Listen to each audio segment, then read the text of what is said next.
Fala galera, tá começando o 4º episódio do Apitaí e eu já estou aqui com Vitor Fontes, Mariana Mello e, é claro, eu também, Atílio Esperandil, naquele podcast em que a gente produz, mas são vocês que apitam, e hoje a gente vai falar aqui de dois assuntos muito importantes aí dentro do futebol, tanto nacional quanto mundial, começando falando da seleção brasileira, a estreia de Ancelotti, também a expectativa para o jogo de hoje contra o Paraguai e também das estreias dos brasileiros no Mundial de Clubes, que eu estou super ansioso para que comece. Então, mas vamos começar falando de seleção. Sim. O que vocês acharam do jogo contra o Equador?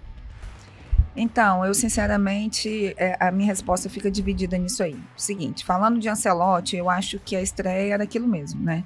É o que a gente falou aqui anteriormente, antes do programa começar, ele não é mágico, não teria como ele fazer nada de muito diferente do que a gente imaginava que poderia ter sido feito. Talvez a única crítica que eu teria para ele seria a troca, né, do Estevão pelo Martinelli, acho que ali não funcionou muito bem, mas eu acho que o Ancelotti fez o que se esperava, primeiro jogo, pouco treino, né, ao fim do jogo ele elogiou, falou que a defesa foi bem. Só que aí entra a minha aspas negativa, né? A gente jogou contra o Equador, né? O Equador, se a gente for falar de a nível mundial, o Equador não significa nada para o futebol, né? Nada. Aspas fortes, hein? Nunca ganhou uma Copa do Mundo. Já tem um corte aí, tá, Aquiles? O título, a relevância que ele tem no cenário, acho que mundial, é com Libertadores, que eu acho que a LDU ganhou em cima do Fluminense. Sim. E se eu não me engano, a LDU tem 2 sul-americanas e o Independente Del Valle tem uma. Isso. Então, assim, a gente está falando de um futebol fraco, nível técnico, comparado às seleções que o Brasil é acostumado a pegar, bater de frente para disputar um título de Copa do Mundo, uma quarta de final, sei lá, né? Então, assim, aí eu escutei, né, muita gente falando no meio jornalístico aí, porque o Equador tá num bom momento. Claro que tá, né? Tá em segundo lugar nas eliminatórias, mas elogiando a nossa defesa, mas a gente não fez nada, a gente ficou no 0-0, gente, pelo amor de Deus, com o meio campo que não cria nada. Aí você vai levantar o sarrafo? Até eu que sou amante da seleção brasileira, não deu. Gostei muito, primeiro, da fala da Mariana, que não sabonetou, viu, gente? Não ficou em cima do muro, falou o que queria, e é isso aí. Mas, brincadeiras à parte, seleção brasileira, pra mim, não fugiria muito daquilo ali também. Foi um jogo bem... O resultado, para mim, foi melhor do que a atuação. 1 ponto fora de casa, jogando lá em cima, talvez sejam temperaturas normais, normal, um resultado normal, 1 ponto fora de casa. Só que o Brasil não é só esse jogo, né? O Brasil vem de uma pressão de há um tempo já, a pressão vem em cima do Brasil, e aí tropeçar sem vencer, surge esse questionamento, né? Mas não dava para esperar nada com relação ao Ancelotti, ele não conseguiria fazer nada de muito diferente, né? Ele não é um técnico que tem um estilo de jogo assim marcantíssimo. Por exemplo, Fernando Diniz, você sabe exatamente qual é a característica dele. Ancelotti não, Ancelotti muda o estilo de jogo dele de acordo com os jogadores que ele tem. Ele se adapta muito bem. Isso, sim. De acordo com os jogadores que ele tem, de acordo com o adversário também. Então, acho que para hoje, contra o Paraguai, a gente já vai ver um Brasil com uma postura diferente, eu imagino, né? Lá o Brasil ficou muito... Ele elogiou a defesa do Brasil, realmente não teve muita chance de perigo para o Equador. Os caras chutaram muito de fora da área e só. E até pela atuação do Alexandre, né? Que todo mundo falou muito bem. Sim, o Alisson quase deu uma bobeirada lá, mas sobre o Alisson eu me recuso a falar, porque eu não gosto do goleiro Alisson. Acho que ele não me passa confiança. Mas com relação a hoje, eu já acho que o Brasil vai ter uma postura de time mandante contra uma equipe inferior tecnicamente, que é o Paraguai. Então, assim, o resultado foi melhor do que a atuação. E para hoje eu espero uma vitória, todo mundo espera, né?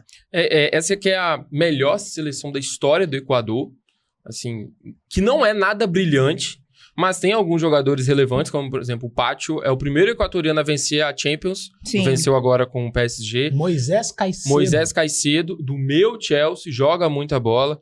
Piero Hincapié, também um zagueiro muito bom do Bayer Leverkusen. Ou seja, eu falei aqui 3 nomes que são conhecidos, apenas 3.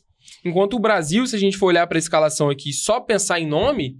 Os 11 são conhecidos. Então, a minha fala foi muito em cima disso, não desvalorizando o que o Equador vem fazendo, né, o crescimento de futebol, mas é justamente colocando na balança a seleção brasileira pelo Equador. né? Até porque a gente viu aí no último final de semana, né? França, Portugal, Espanha. Então, assim, aí a gente vê o que precisa melhorar na seleção brasileira é o nível técnico, não adianta. Sim, então, sem dúvida. A seleção brasileira é conhecida, mas assim, sei lá no Equador, os caras vão saber quem que é o zagueiro Alexandro, o lateral direito Wanderson. Não sei. Acredito que não.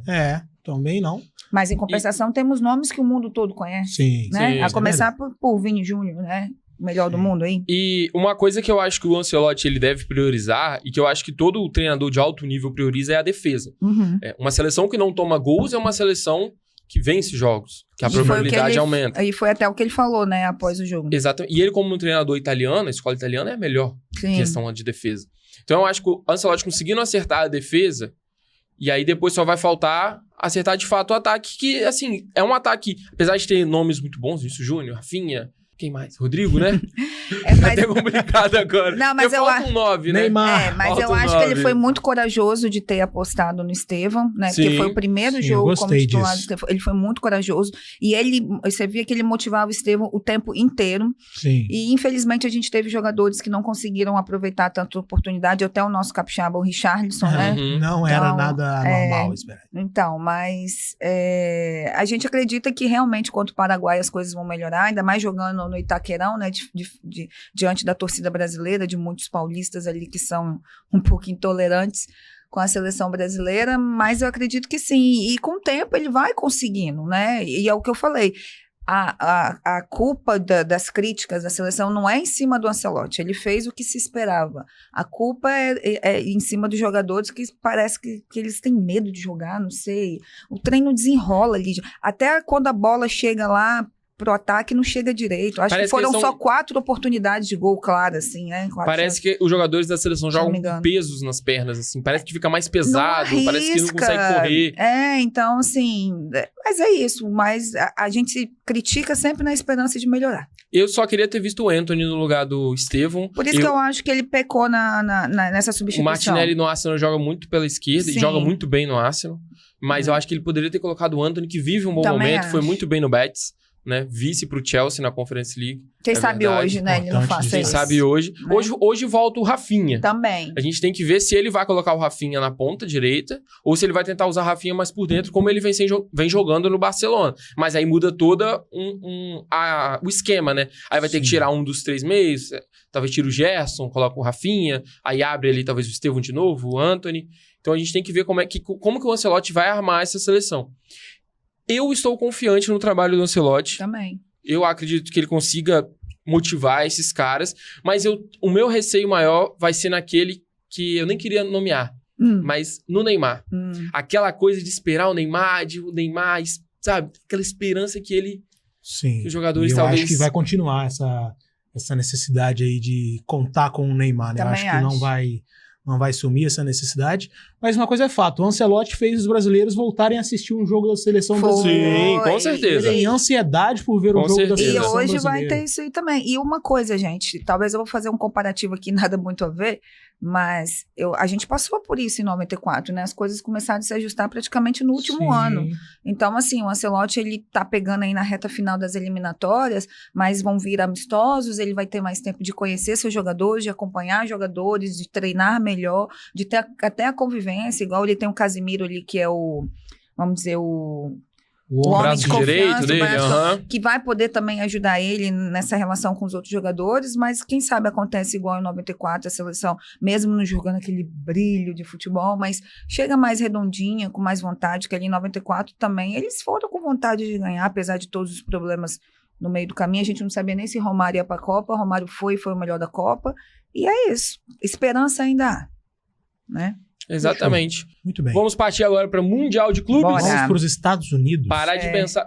Coisa que a Copa do Mundo também será nos Estados Unidos, né? Mas agora a gente vai falar do Mundial de Clubes, onde nós temos 4 brasileiros aí representando o nosso futebol. 4 brasileiros campeões de Libertadores. Sim. E a gente vai começar... Os 4 últimos, exatamente. E a gente já vai começar falando aqui do Grupo A, que é o grupo do Palmeiras, que eu acho impressionante como o Palmeiras dá sorte mais em uma sorteio. Vez, né? Até em Mundial. Mais uma vez. Aqui ele já colocou na tela aqui pra gente. Opa, grupo A do Palmeiras com além dele, né? Porto, Al-Ahly e Inter Miami. Aqui tá fácil. Aqui, se o Palmeiras não passar disso aqui, brincadeira. Mesmo que seja em segundo lugar. Eu acho ali... Tem um leve favoritismo pro Porto, por ser um time europeu, né?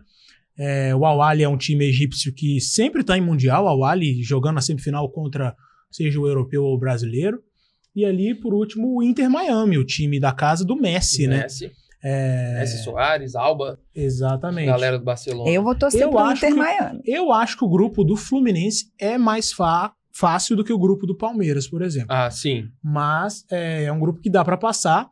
O Palmeiras aí, que não deve ter reforços, né? Pode terminar de inscrever até hoje a lista, enviar a lista de inscritos. O Palmeiras já enviou uma prévia aí com 31 nomes, acho que podem 35.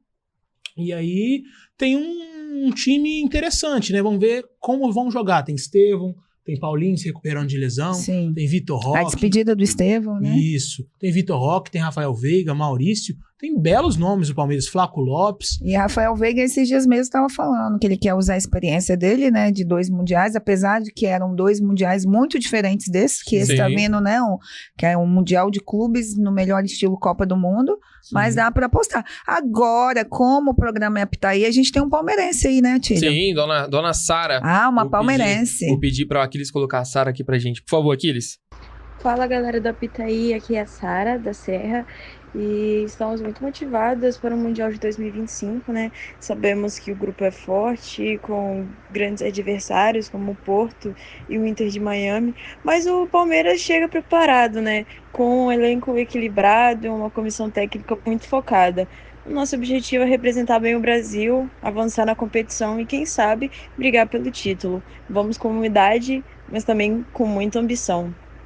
A Sara tá confiante. E ela parece aquele jogador quando acaba o intervalo e ele vem dar entrevista.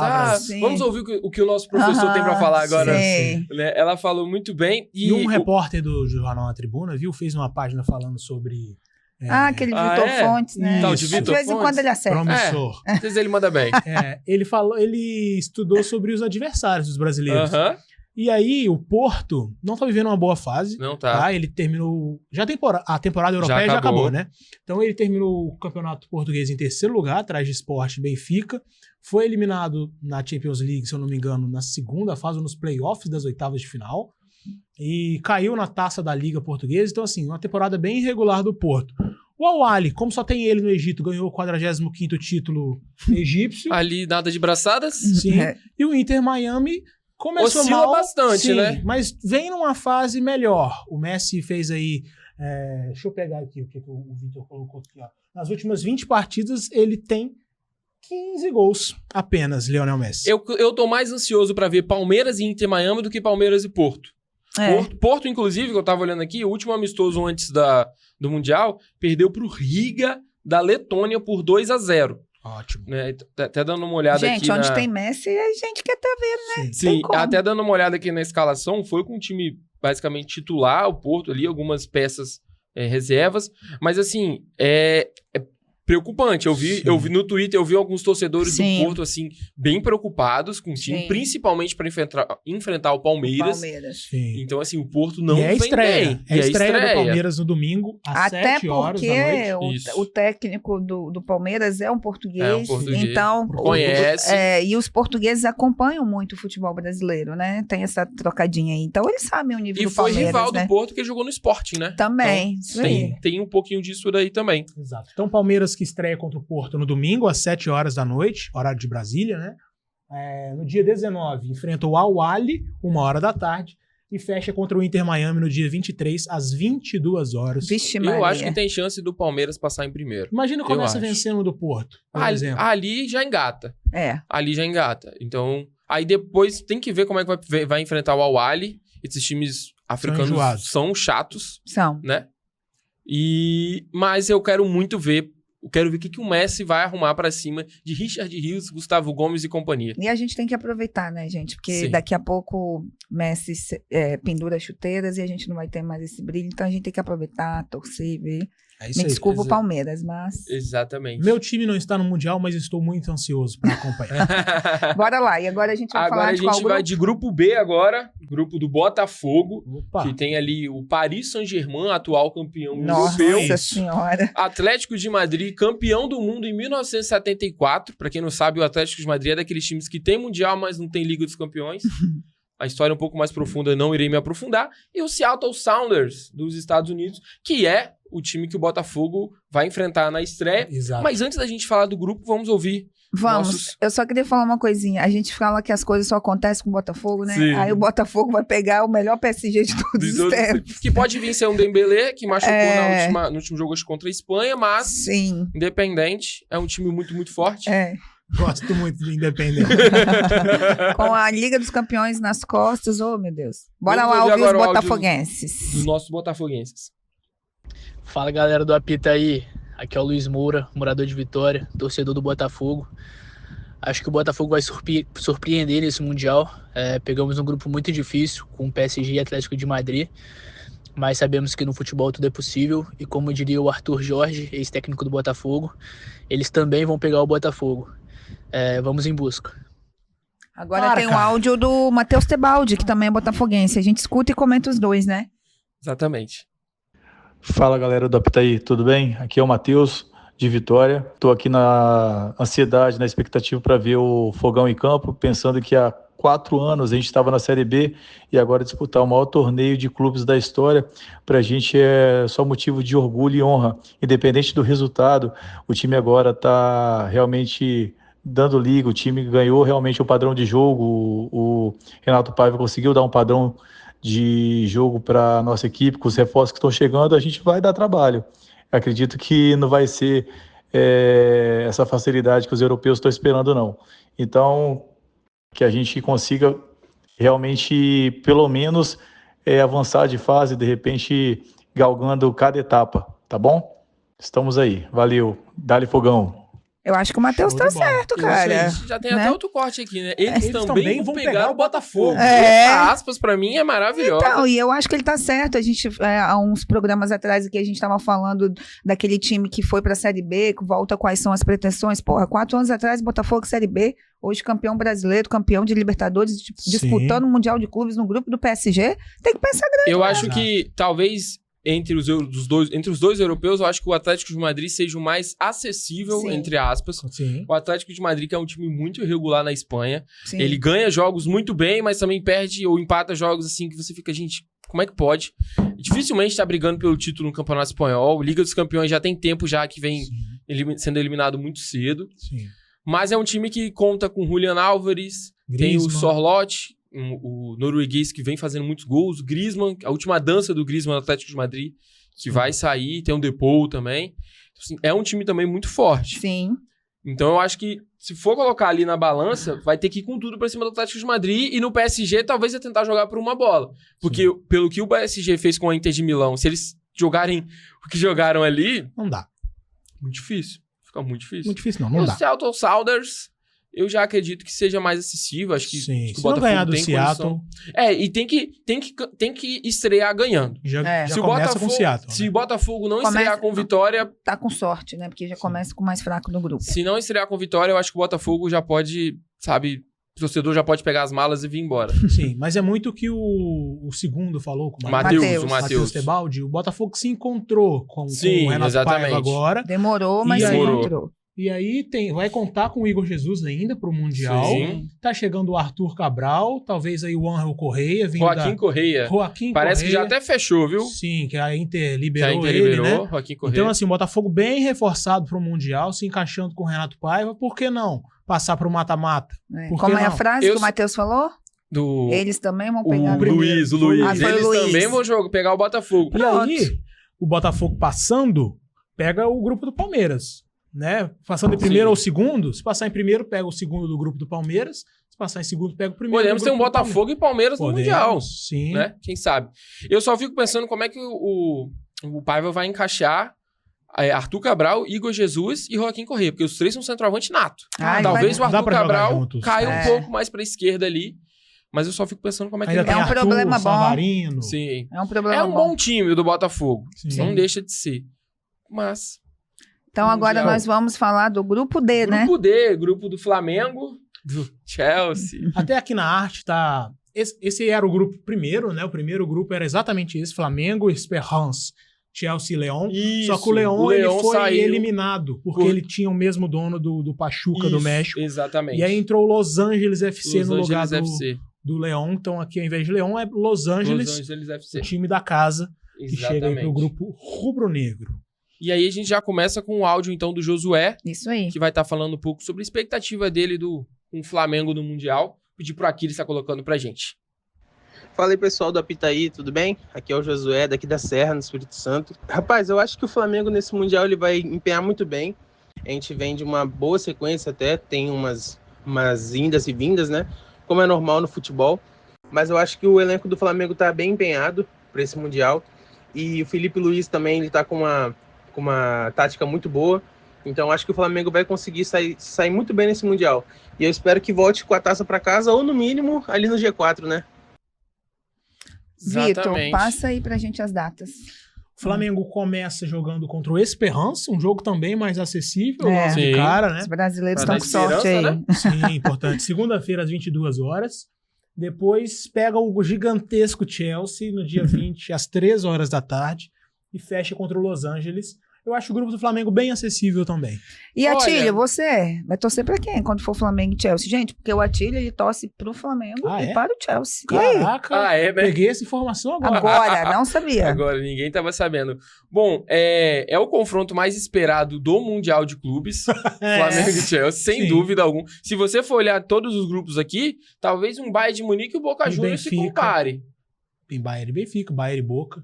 Não, mas Bayern e Benfica se encontram ali na PSG, Champions, coisa e outra. PSG e Atlético também, mas agora Intercontinental, né? Flamengo e Chelsea, duas potências, os dois maiores clubes das suas cidades, Rio de Janeiro e Londres. Gente, isso aqui é teste pra cardíaco.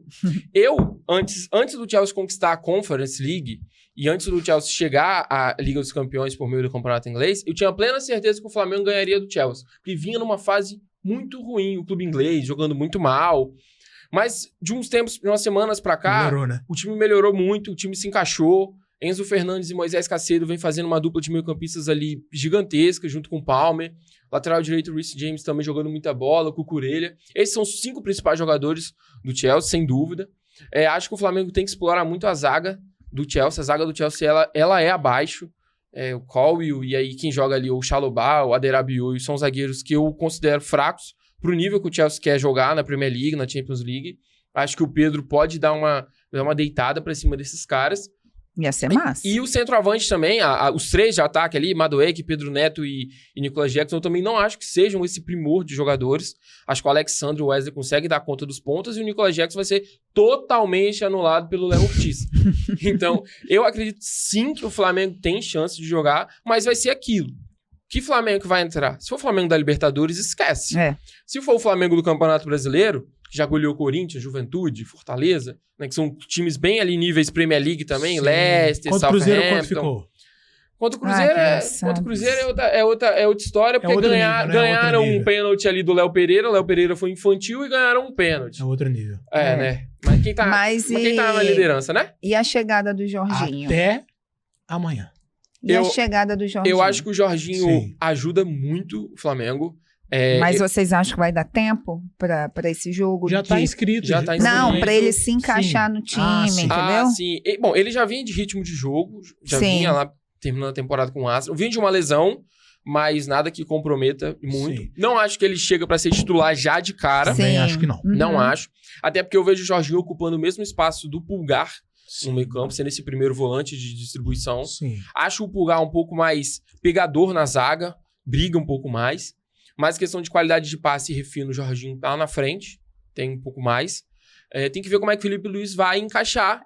Eu acho que o maior desafio aí do Felipe Luiz realmente vai ser o ataque, né? Porque o Flamengo vem com uma boa defesa, ele tá conseguindo manter o time ali equilibrado nesse quesito, mas eu acho que o time também precisa fazer gol. Sim. Né? E a gente sente que tem uma dificuldade um pouquinho ali na frente, fica na expectativa do De La Cruz voltar, né? A torcida está aguardando essa recuperação a tempo. para que o meio-campo ali se desenvolva melhor e sempre fica na expectativa do Pedro, né? Eu fico preocupado com o Gerson. Sim, Ele tá com esse papo de saída, Sim. de ir pro Zenit, como é que tá a cabeça dele agora, sabe? E os companheiros, como é que vão estar olhando pro Gerson agora? E, porque, querendo ou não, ele é um dos pilares do time. Se a situação se resolve antes, igual foi com o Igor Jesus, né? Igor Jesus vai estar motivado, vai ser igual o Estevão também, a última competição para os times, né? Mas eu acho que são situações diferentes. Mas é isso que eu tô dizendo, se tivesse definido alguma coisa, é porque ainda não está. Fica, vai, não vai, sai, não sai. Aí o jogador fica realmente... ainda mais que o empresário é o pai dele, então envolve arruma também. Arruma encrenca, tipo o pai do Neymar. Sim. Então aí a cabeça do cara realmente fica mais remexida, né? E o Flamengo não conseguiu trazer peças pro ataque a tempo, né? Não conseguiu. Tava aí querendo o Carrascal, um atacante suíço, me parece que surgiu Okafor, hoje, do Milan. Isso. Okafor. Então, mas tem até hoje para se inscrever, acho que não vai ter tempo hábil. Não. E aí vai ter que ficar com o que tem mesmo, mas o que tem já é muito bom. O que é muito bom. O que tem é muito só bom. Só falta funcionar direitinho. Isso. Quem anda dando uma... Se a gente fizer um X1 aqui de Flamengo e Chelsea, eu acho que dá uns 7-4 Flamengo, 6-5. Nossa. Sim.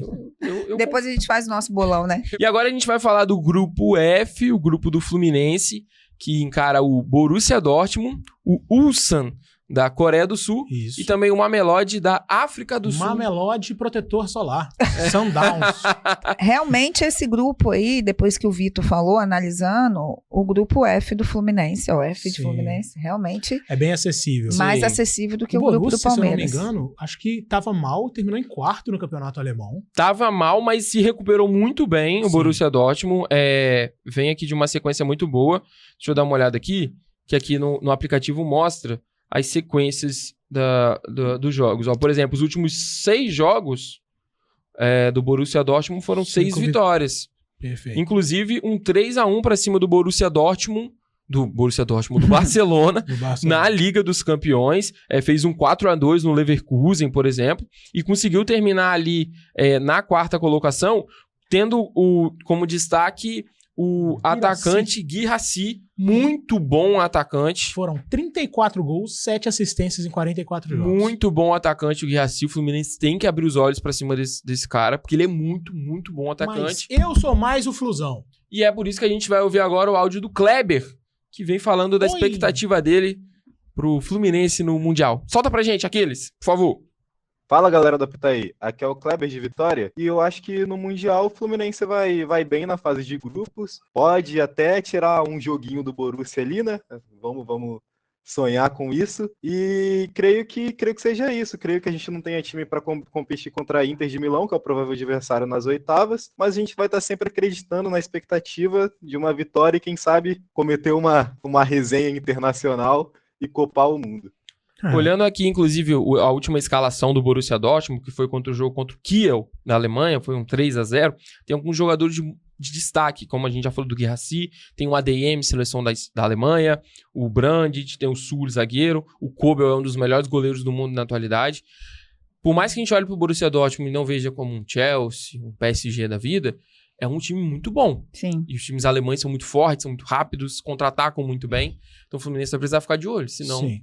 Mas tem aí esse adversário europeu, né? O outro, o Ulsan, só pra Mari comentar a respeito, da Coreia do Sul. Tá em 3º lugar no coreanão. Eu não tenho ideia do que eu posso só falar pra Mari sobre comentar a respeito, é muito nesse bom. caso aí você me deixou rendida. O jogador se chama Eric Farias, que é ex-Grêmio, Vasco e Juventude. Sim. Não sei quem é. Mamelodi Sundowns conquistou o 8º título do Campeonato Sul-Africano. Mas, assim, o futebol da África do Sul é mesma coisa. Renato Gaúcho vai deitar aí, né? A gente já sabe que após as coletivas ele vai falar que futebol é muito difícil, né? Que o calendário é complicado, mas que a gente não pode ser injusto com o Fluminense. Sim. A gente já sabe tudo que ele vai falar, só que realmente o Fluminense caiu num grupo muito acessível. E ali, gente... Sim. Futebol brasileiro. E tem que ver se o Fluminense também não vai jogar em Miami, né? Porque vai que ele queira curtir umas prainhas também de Miami, né? Também, jogar um futebol lá, né? Não, mas eu fico pensando, se o Fluminense não vencer pelo menos 2, né? Vamos botar aí os 2 últimos, né? Não, quais são? Fala aí, o Vitor. Estreia contra o Borussia no dia 17, que é terça-feira, às 13 horas. A estreia é complicada, né? Sim. Que vai pegar o europeu. Aí depois joga contra o Ulsan da Coreia, dia 21, às 19 horas. E depois joga contra o Mamelodi no dia 25, às 16 A horas. estreia, se perder, é normal. Sim. Mas Não o pode se Sam abater. e Mamelodi É obrigação. é quase obrigação. Torcedor do Fluminense tem que falar para Renato Gaúcho que tem que vencer esses 2 jogos. Eu e me se preocupo mais classificar. com o Mamelodi, porque eu acho que esses times africanos, parece que eles jogam, eles dão a vida. Seleção brasileira mesmo já passou uns perrengues aí com as seleções africanas, já. né? Não, e eles correm, eles são raçudos, Sim. né? Faz gol, vai fazer dancinha pra provocar. E apesar da gente não ter um conhecimento profundo, né, do futebol africano, mas a gente sabe que realmente pode ser difícil, mas não se compara ao Corre bastante. europeu, né, gente? E Então- só para falar sobre as reclamações do Renato Gaúcho, os argumentos dele, hoje saiu uma matéria no jornal A Tribuna falando que o Fluminense, dos times do Mundial, é o time que mais jogou em 2025. Foram 36 jogos do Fluminense. Então o Renato tem desculpa para falar que o time tá desgastado. Sobrecarregado. Por mais que joga Sul-Americana, ele nem vai, não manda nem. Não vai, não- vai as reservas. Vai se queixar da falta de reforços, né? Então, Talvez chegue o Soteldo aí, né? Pra jogar no Fluminense. então.